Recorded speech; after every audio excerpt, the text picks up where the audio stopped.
একত্রে মোটা অঙ্কের হাজার হাজার টাকা জমাতে পারবেন শুধুমাত্র এই উপায়ে। আজকে সেই উপায়টা বলে দিব।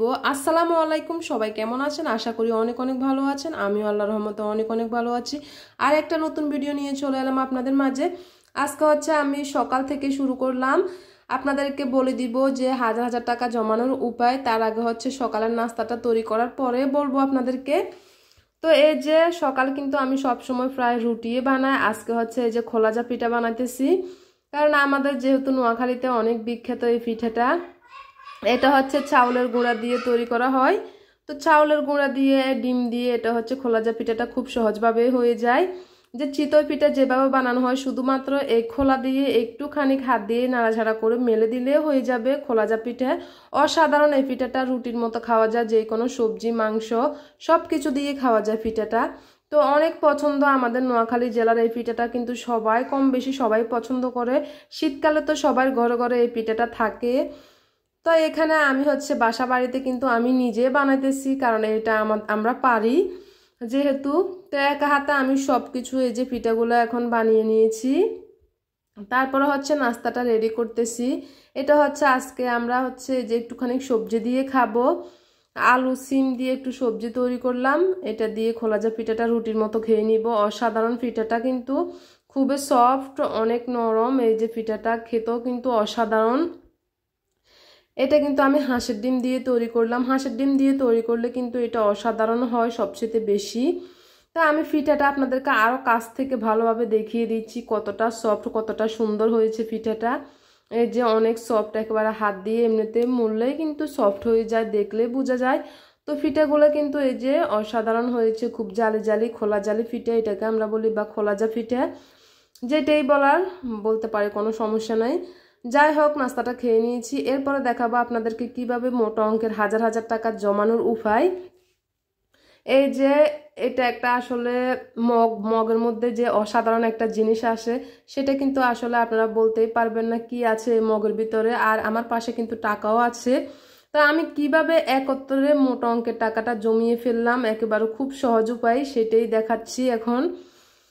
অনেক টাকা আছে এখানে, এই টাকা দিয়ে কিন্তু অনেক কিছুই করা যায়। দেখাবো কত টাকা আছে কি আছে। তো শুরু করা যাক। এখানে হচ্ছে এই যে মগটার ভিতর হচ্ছে কিছু পরিমাণ কাগজ আছে। কাগজ বলতে কি, এটা হচ্ছে লটারি, একটা লটারি গেম। লটারি গেমটা কিন্তু অসাধারণ। এটা হচ্ছে বাসা বাড়িতে কিংবা যে কোনো বাড়িতে এই লটারি গেমটা খেলা যায়।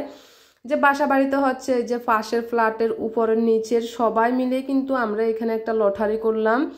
এটা হচ্ছে লটারিটা বলতেই কি, আমরা প্রত্যেক মাসে মাসে এই লটারিটা খেলি। সবার জনপ্রতি 1000 টাকা করে এই লটারিটা মাসে। তো এই মাসে যদি এই লটারিটা জনপ্রতি আমরা 1000 টাকা করে দিয়ে থাকি, তখন কিন্তু এটা যে যার নাম প্রত্যেক ফ্ল্যাটের, আমরা এখানে আমার উপরের কিছু ভাবি আছে, আন্টি আছে, কিংবা ছোট ছোট ওদেরও নাম দিয়েছে। তো এই সবাই মিলে কিন্তু আমরা এখানে মোট 15টা লটারি, 15 জন মিলে এই লটারিটার আমরা আয়োজন করলাম গেমসটা।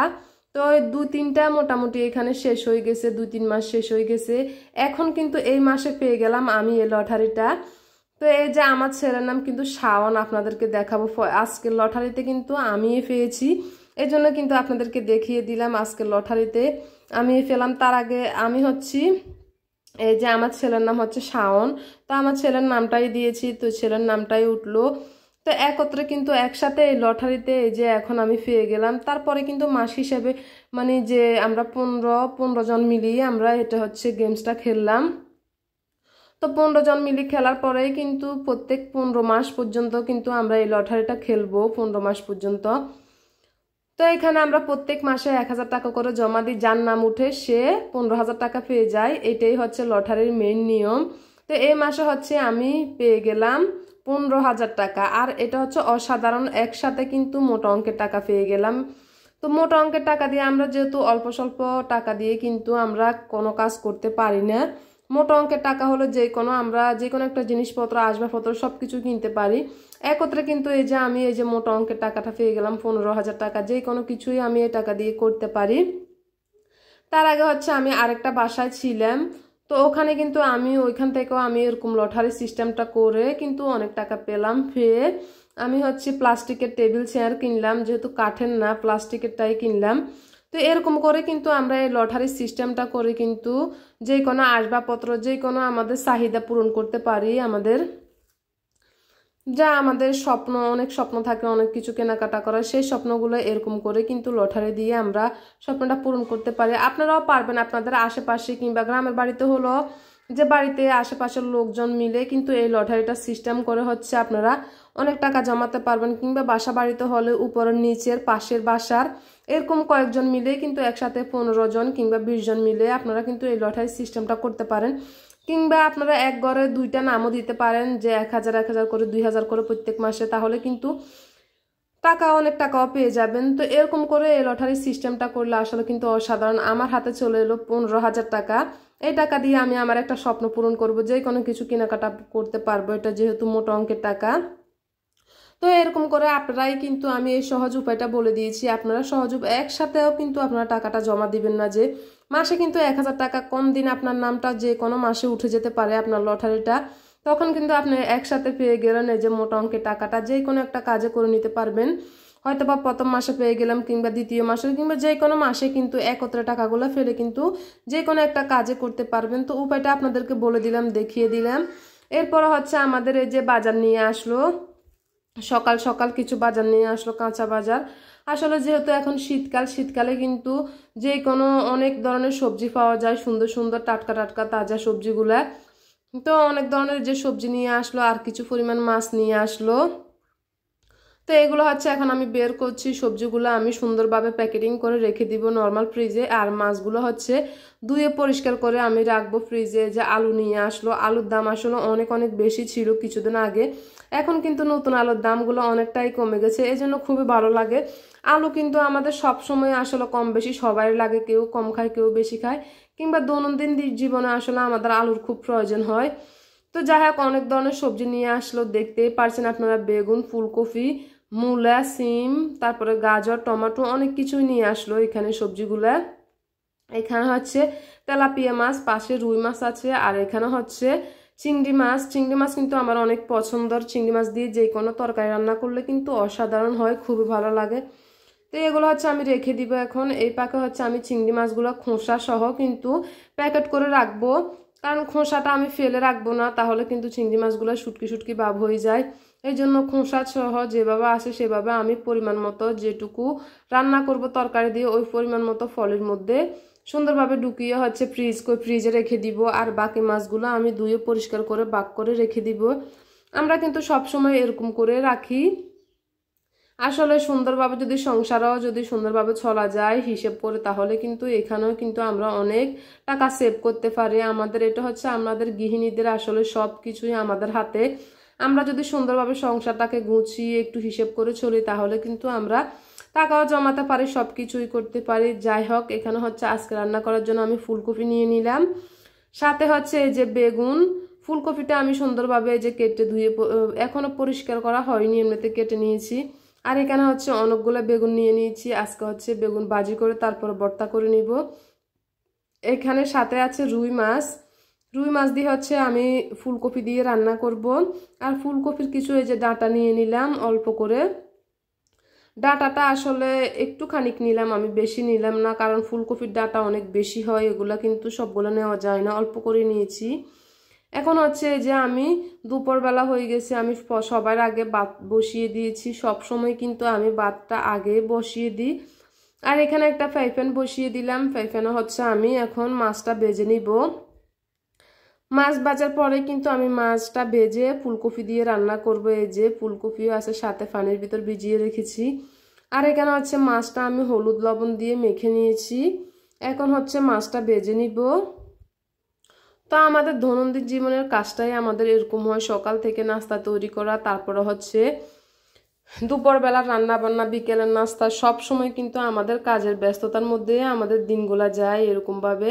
আর এখন যেহেতু শীতকালের দিনটা কিন্তু খুবই ছোট, অনেক ভোরবেলা ঘুম থেকে উঠে তারপরে হচ্ছে ছেলেকে রেডি করা, স্কুলে ফাটায়, তারপরে হচ্ছে মানে আমার হাজব্যান্ড হচ্ছে চলে যায় একসাথে ছেলেকে নিয়ে স্কুলে, ওরা অফিসে চলে যায়। তো ওরা দুজনকে পাঠিয়ে তারপরে হচ্ছে আমি বাকি কাজগুলো সেরে নিই।